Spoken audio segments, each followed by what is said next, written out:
शिव का लिंग रूप में पूजन क्यों होता है? सभी जानते हैं कि हम शिव जी का शिवलिंग के रूप में पूजन करते हैं, तो इसके पीछे क्या पौराणिक कहानी बताई जाती है, यहाँ पर हम देखने वाले हैं। मैं इसी तरह से आपके लिए और भी पारिवारिक कहानियाँ, नैतिक कहानियाँ, पौराणिक कहानियाँ, धार्मिक कहानियाँ लेकर आती रहती हूँ।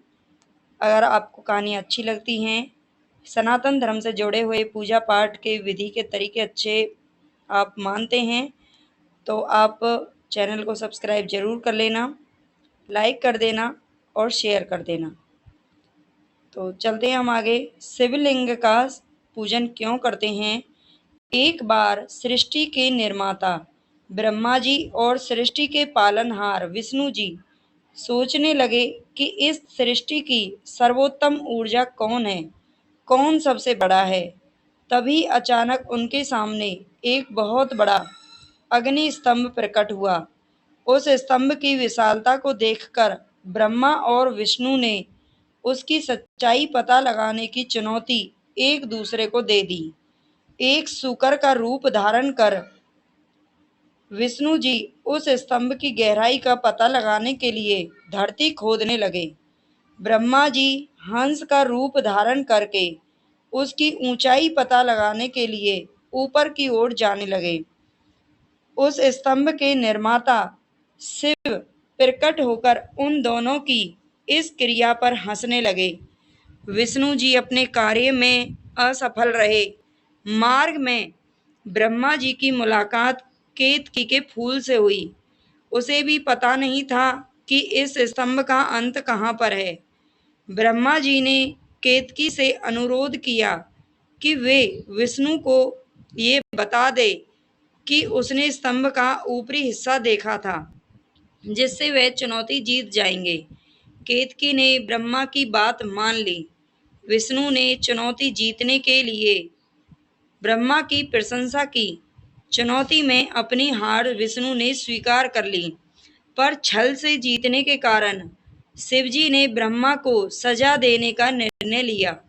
अग्नि स्तंभ के पास साक्षात प्रकट होकर शिव ने उन दोनों से कहा, इस सृष्टि की सबसे बड़ी शक्ति मैं हूँ, जिसका ना कोई अंत है और ना ही प्रारंभ, इसलिए सभी मुझे ही पूजेंगे। इसके बाद उन्होंने विष्णु से कहा, मैं आपकी ईमानदारी से प्रसन्न हूँ। आपने इस चुनौती को जीतने के लिए झूठ का सहारा नहीं लिया, इसलिए आप भी मेरे समान ही पूजे जाएंगे। फिर शिवजी ने ब्रह्मा जी से कहा, इस चुनौती को जीतने के लिए आपको असत्य का सहारा नहीं लेना चाहिए था। यदि आपके इस कर्म के लिए मैं आपको सजा नहीं दूं, तो विश्व में असत्य बोलने का भय ही समाप्त हो जाएगा। इसीलिए आपका अपना ना कोई मंदिर होगा और ना ही आपका कोई उत्सव मनाया जाएगा। आप देखते हैं कि आज भी ब्रह्मा जी का कहीं पर भी मंदिर देखने को आसानी से नहीं मिलता। सिर्फ इनका एक मंदिर बनाया बताया जाता है, राजस्थान के पुष्कर में है ब्रह्मा जी का एक मंदिर। इसके अलावा और कोई मंदिर आज तक हमने भी नहीं सुना है। हो तो आप जरूर बताना कहीं पर। और उनका ना ही कोई उत्सव मनाया जाता है।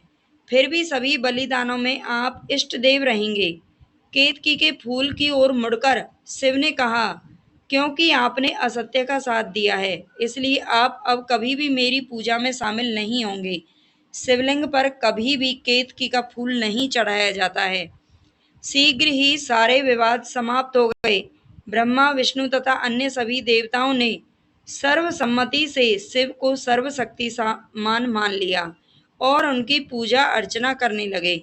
सभी को संबोधित करते हुए शिव ने कहा कि मैं आपकी पूजा अर्चना से प्रसन्न हूँ, क्योंकि इस पवित्र दिन पर मैंने स्वयं को अग्नि स्तंभ के रूप में प्रकट किया है। इसलिए अब से यही दिन शिवरात्रि के नाम से जाना जाएगा। इस दिन मेरी पूजा करने वाले को मेरा आशीर्वाद प्राप्त होगा।